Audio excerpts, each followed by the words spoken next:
राजा राम राम जी की जय राजा राम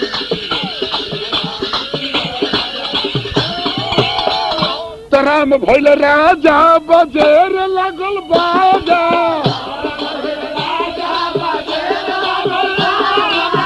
राम भइल राजा बजेर लागल बाजा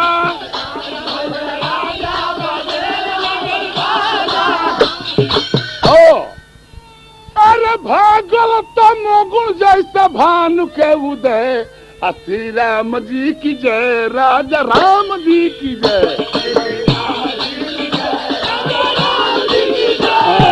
राम जी की जय राजा राम बोलो बबुआ श्री राम जी की जय राजा राम श्री राम जी की जय राजा राम जी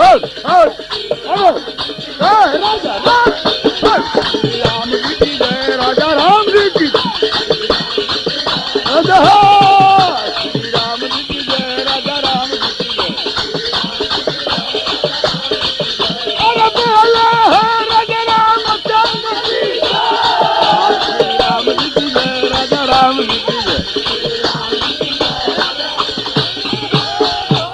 दैहिक दैविक भौतिक तापा राम राज काहू नहीं तो रोग दुख भागल सभे के भाग जागल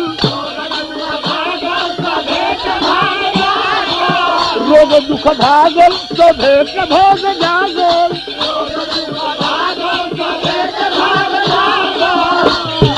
ओ अरे ठाकुर गई तिरियला पतर ले अरे श्री राम जी की जय राजा राम जी की जय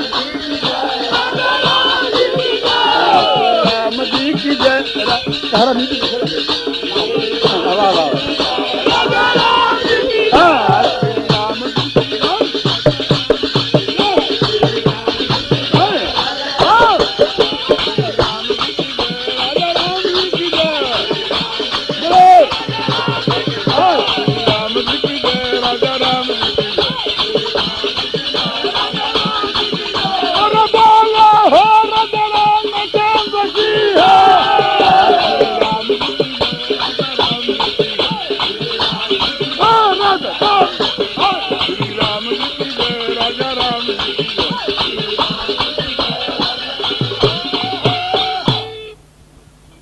बात ना बोले एगो सुननी कहत रहे कि दादा हो चीज हो तो कहे चीज ये के दाम बा लेकिन हनुमान जी कहता रहे चीज के कोनो दाम नहीं खे जाओ ना कौन राम नाम नहीं खे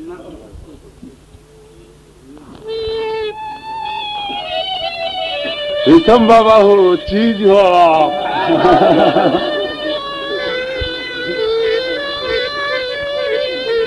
हाय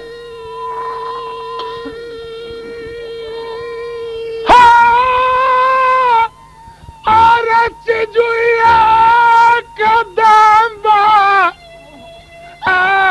चिजुए का दाम बा नया बोल सुननी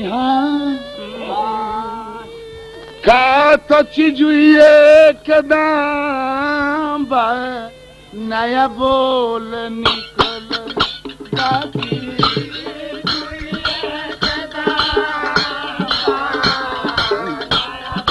ला चुपिया कदम नया बोल निकल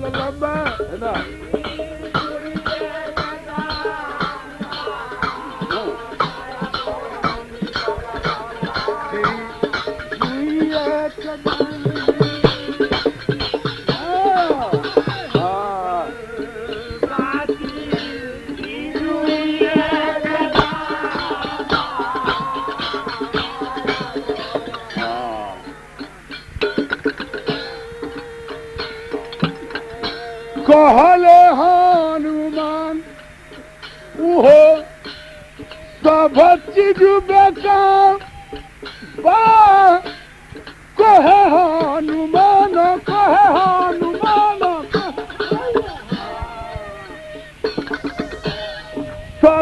चीजू बेकाम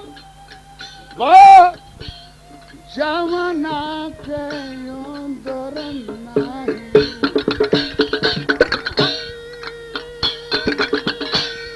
जमाना के अंदर नहीं लिखल श्री राम नया वो सुननी हाथी जुइए के दाम नया बोल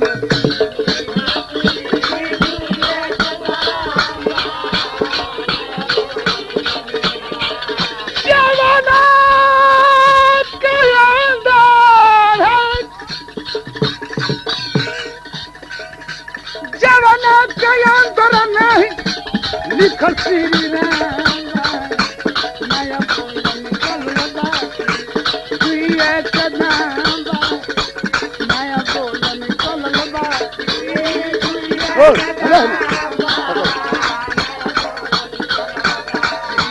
जुइए के दाम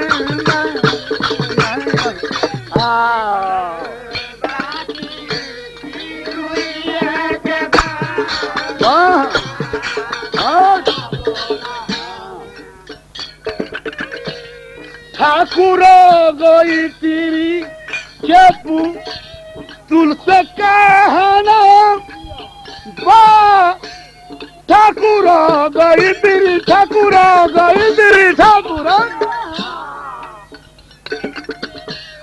तुलसे कहना अब हूँ सचेत हो धनवा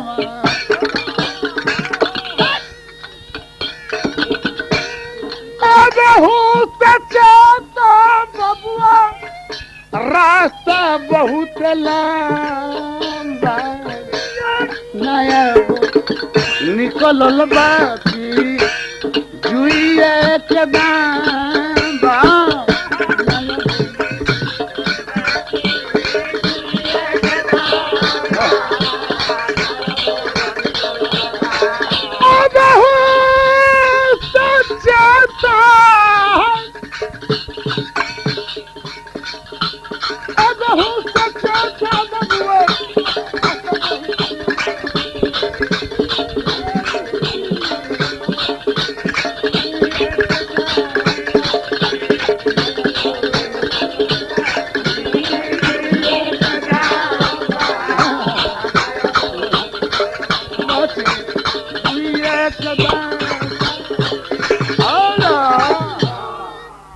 माने कहता है चीज के दाम कुछ हो नहीं कहे के माने बा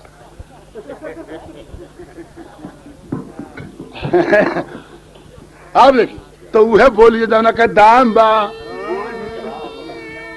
कही ऐसे बोलो ना अरे श्री सीताराम यही के दाम यह दाम हो सगरो चली दाम ये जो चली वो जो चली हई दाम तो पाकिस्तान में ना चली हई नोट चेंज करे के पड़ी अरे श्री सीताराम अरे बोलबे ए तो बोल पागल रे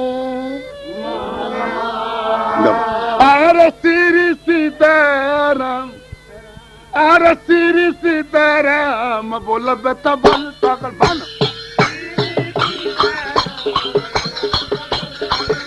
अरे श्री सीताराम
रामचंद्र की।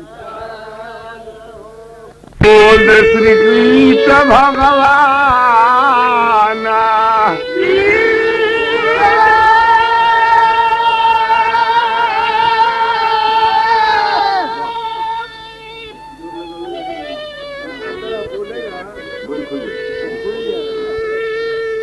आप देखिए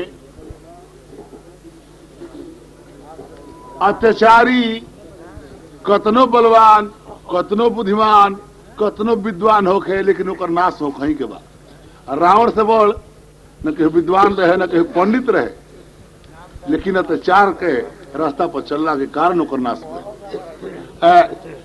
महाभारत के लड़ाई, कौरव पांडव के लड़ाई तो रहबे कई, लेकिन धर्म अधर्म के लड़ाई रहे, सत्य सत्य के लड़ाई देखला में बुझाला असत्य जीती और धर्मे जीती, लेकिन तेज ऐसा चल रहा गिरेला खाई में तो फिर बारी बनाया बाबा। आए विजय के फहराई, और विजय के फहराई लय धर्म पे झंडा धर्म के। आर विजय के फहराई लय धर्म पे झंडा धर्म के।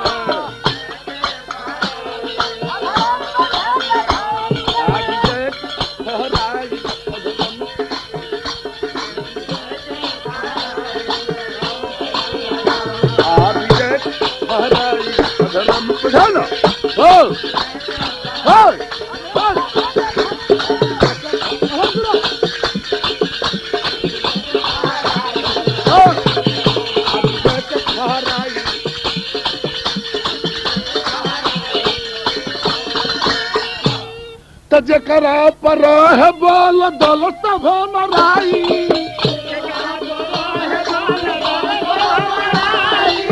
जकरा पर है बोल दल सब मराई।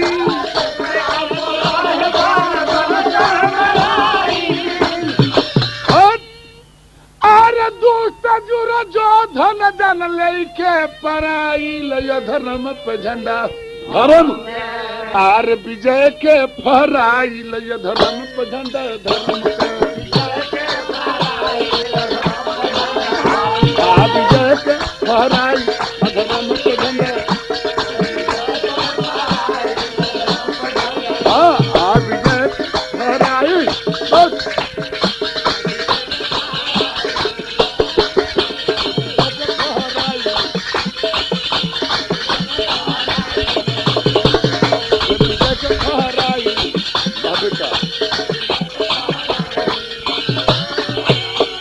दुर्योधन के जब सब सेना मरा जाता तो हो गई अन्हार हथियार तब डराई, हो गई अन्हार हथियार तब डराई।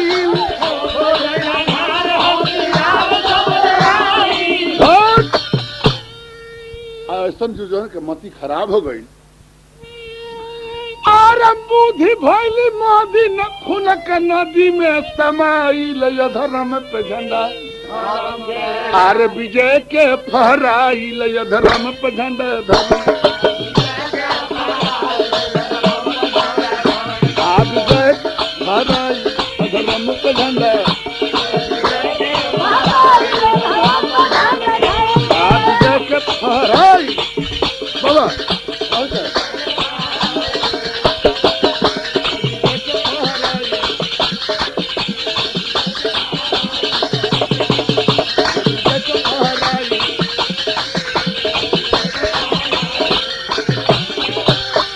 दुर्योधन जो खून के नदी में ढुकता आ था की जाता तो जौने लाश पर हाथ दे तौने लाश नीचे बैठल जाए।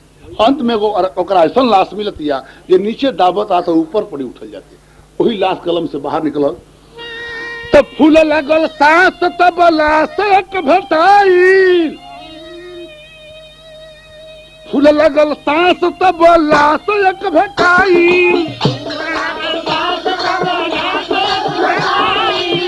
लगल सांस तब लाश एक भेटाई।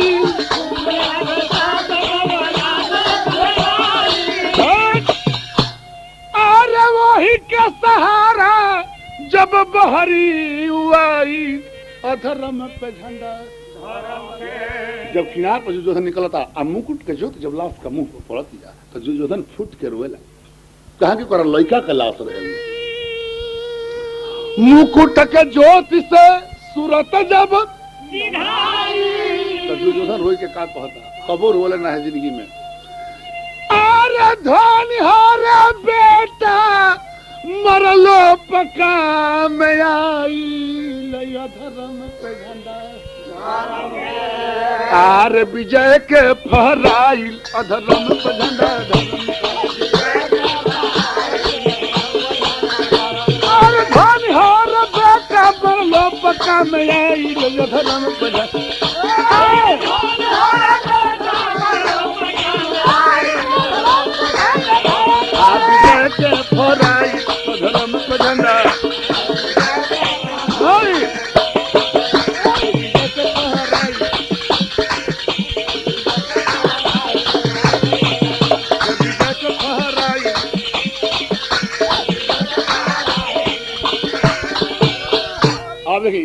गदा से मारता दुर्योधन जो धरती फाट जाता रही आ दरार में लेकर के डाल के तोप के जब घर जाता। अरे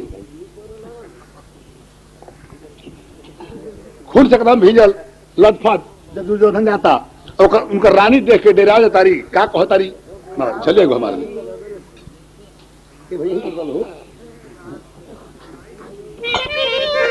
कहता रही पति देव जौन बिया बोलर यहाँ दूसरा ले एगो दूसरा कल पकड़ से ले लिया हो जा से ले लिया तो बजावता नहीं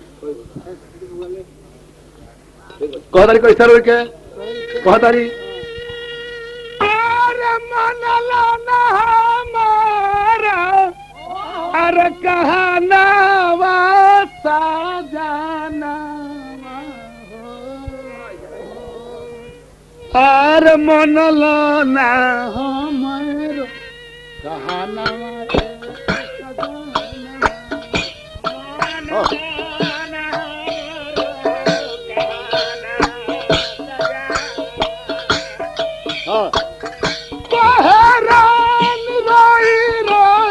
हमर गतिया कौन हो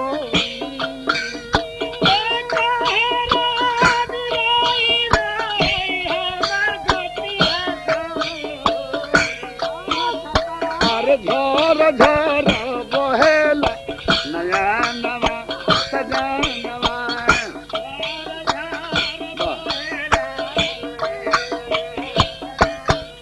अरे झर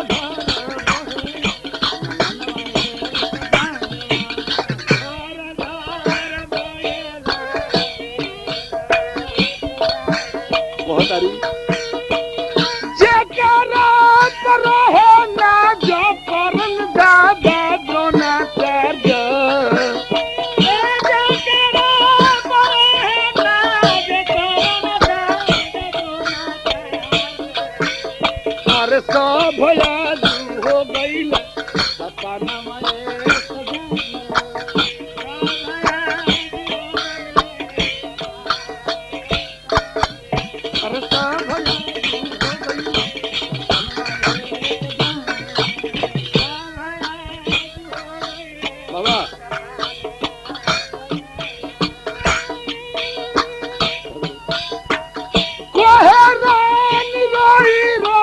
हमर गतिया कौन होई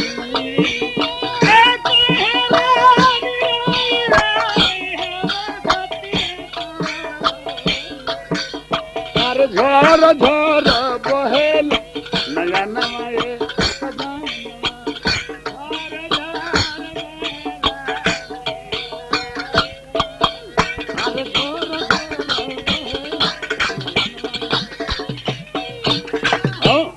कहतारी हाल तहार भइल बनतर जल्दी बदली ल पहतर भोजन करा के देहली पनवा ये सजन। रानी राजा कन्हवा के कपड़ा बदलवा के भोजन करा के पान देता रही दुर्योधन कर प्राणेश्वरी अब हमारा तरह से बतियावे के समय नहीं बाबूजी से बात करके कहीं लुकाए के चाहता रही तहार बात जो चल रहो कहीं जाई अस्ता जी केकर बात मन में कि लौटा बेही पड़ी जब दुर्योधन जाके सुनिए जा कहता कि बाबूजी सब सेना मरा गई, पांडव लोग की जीत हो गई, हमने के हार हो गई। अपना दल में हम अकेले बाँचल बानी। बाबूजी कौन ऐसा उपाय बताई जे कहाँ लुकाई जे हमार जान बचो। कहे कहीं लुकाई तार जान ना बचो। तो गलती कैले बड़े ओकर सजाए मौत होखेला। लेकिन तारा बेटा हो, तारा से ममता बा। अगर हमारा कर में लड़का हुई तो बचबन तो बचबना, व्यास सरोवर में चल जा, जो थमन मंत्र जाने ला पानी में जाके लुका दिया। दुर्योधन चलल बा, ओकर महतारी गंधारी कहतारी रुक बेटा, 99 गो लड़का मारा गए से एको लड़का के मुंह ना देख। आज तहरा के देख ली, हमार लड़का देख के साथ बुता जाई आ तार शरीर बजर जाई, लेकिन एकदम लंगटे आई हो। दुर्योधन चलल तो बा लंगटे, लेकिन कृष्ण भगवान कहे दुर्योधन प्रकट हो गई। महतारी का सोझा ये उम्र में लंगटे जीव लाज ना कुछ कमर पर तू धो लेब। कल के बनवारी जिंदगी भर हमारे खिलाफ कोई रह, लेकिन आज हमारा लायक बात देख बहु रखिए लागल नहीं। जब ना सो कहीं तो बाउर निमन लागे लागे तो जने जो इन करब ना बा। हाँ नहीं है चल नहीं सरस्वती महारानी दे दा नहीं ढंग की बानी, हम सब बुधिया में बानी होला। आरे नजरिया भर के देख लिए बबू, आर लंगटे आव सोझा कहली मोहतरिया, नजर भर के देखी बबू।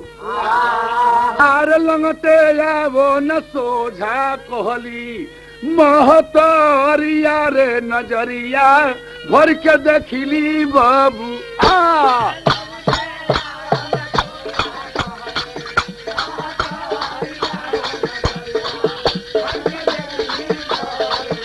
अरे लंगटे आवो न सोझा कहली महतरिया रे, नजरिया भर के देखली बाबू।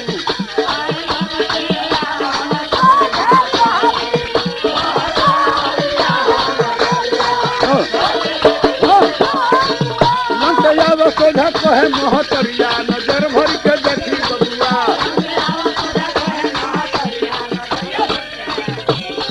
कहली कि जेने जेने परी नजर ओने होई शरीरिया बोझो। अरे होई शरीरिया बोझर गड़ी, तीर तलवार न खंजर, नजरिया भर के देखली तो जरा मर रे तोहरो हो जाई हे ठटोरिया रे, नजरिया भर के देखली बाबू।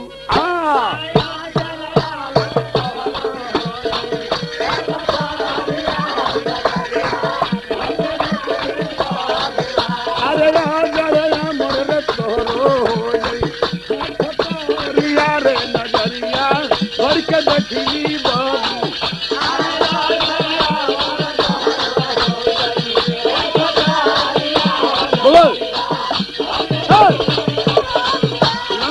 सोझा कहे महतरिया, नजर भर के देखी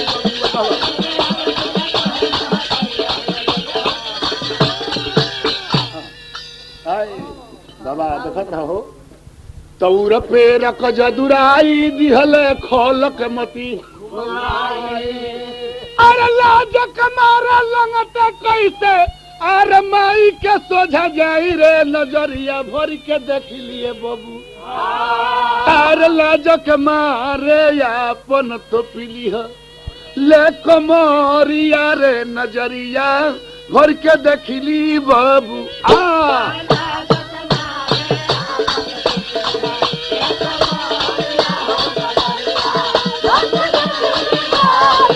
अरे लाजक मारे अपन तो पीली ले कमरिया रे, नजरिया भर के देखली बाबू।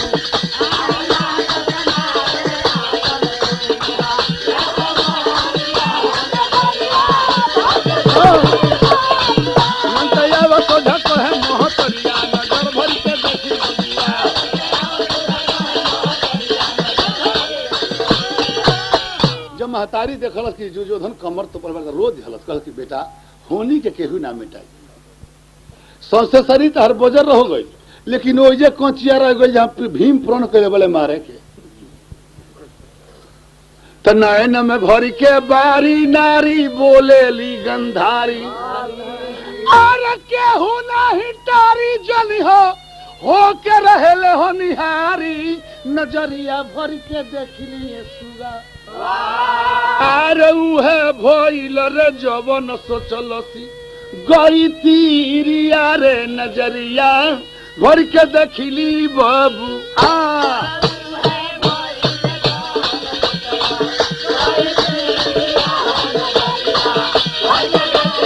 अरे उहे भइल रे जवन तीरिया रे नजरिया भर के देखली बाबुआ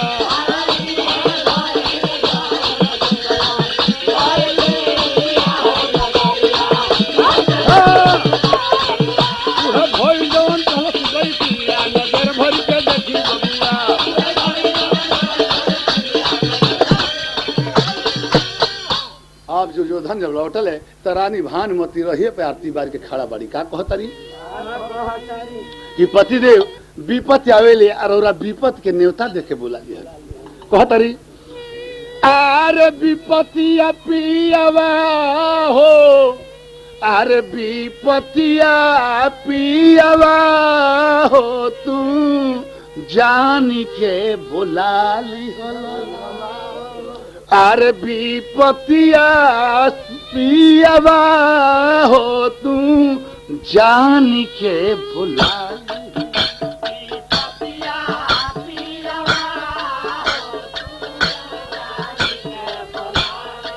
विपतिया पियावा हो तू जान के बुला ली बाबा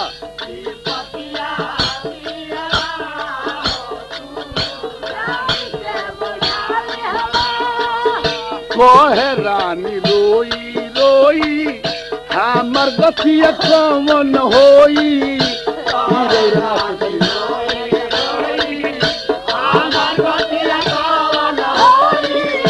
कोहे रानी रोई रोई हमर गतिया कौन होई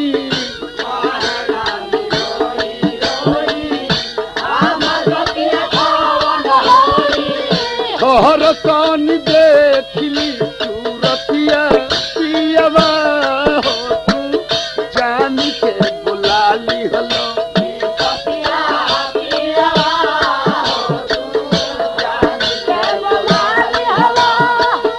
तोहर कान देखली सूरतिया पियवा हो तू जान के बुला ली हलो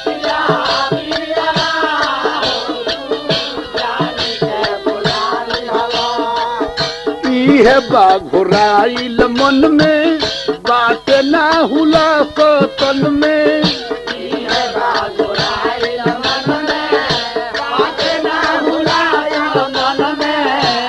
है बाघुराइल मन में बात ना हुला तन में है बाघुराइल मन में बात ना हुला तन में है अंतिम हुए कतिया पियवा हो तू जान के बुला ली कतिया पियवा हो तू जान के बुला ली ई है अंतिम हुए मूल कतिया पियवा हो तू जान के बुला ली हलो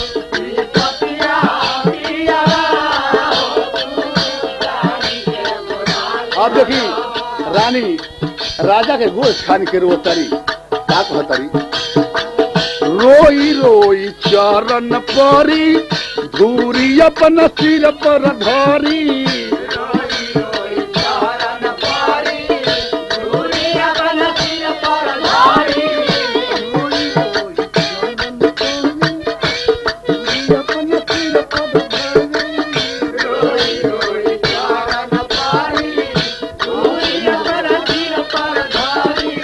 ठहर तनी उतार लिया रतिया पियवा हो तू जान के बुला ली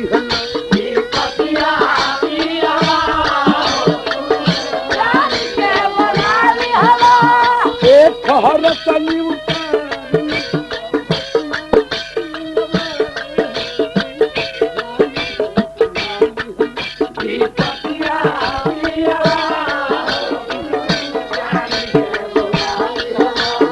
विपतिया पियवा हो तू जान के बुला ली हो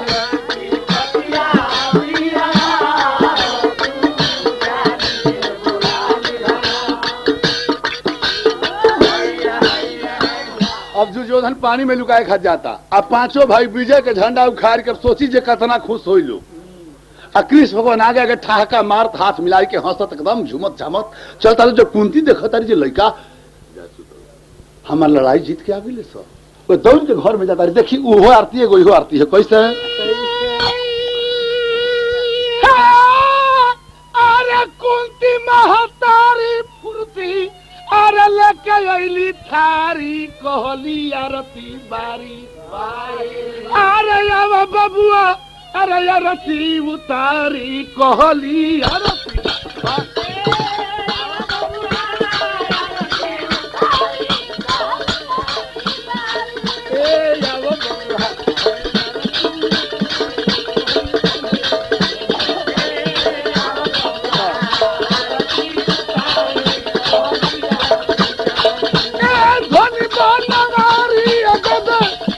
बलिहारी कहली आरती बारी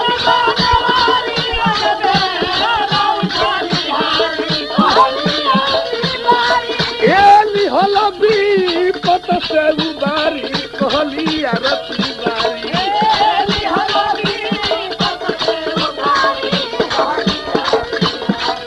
एली होला विपत से उबारी कहली आरती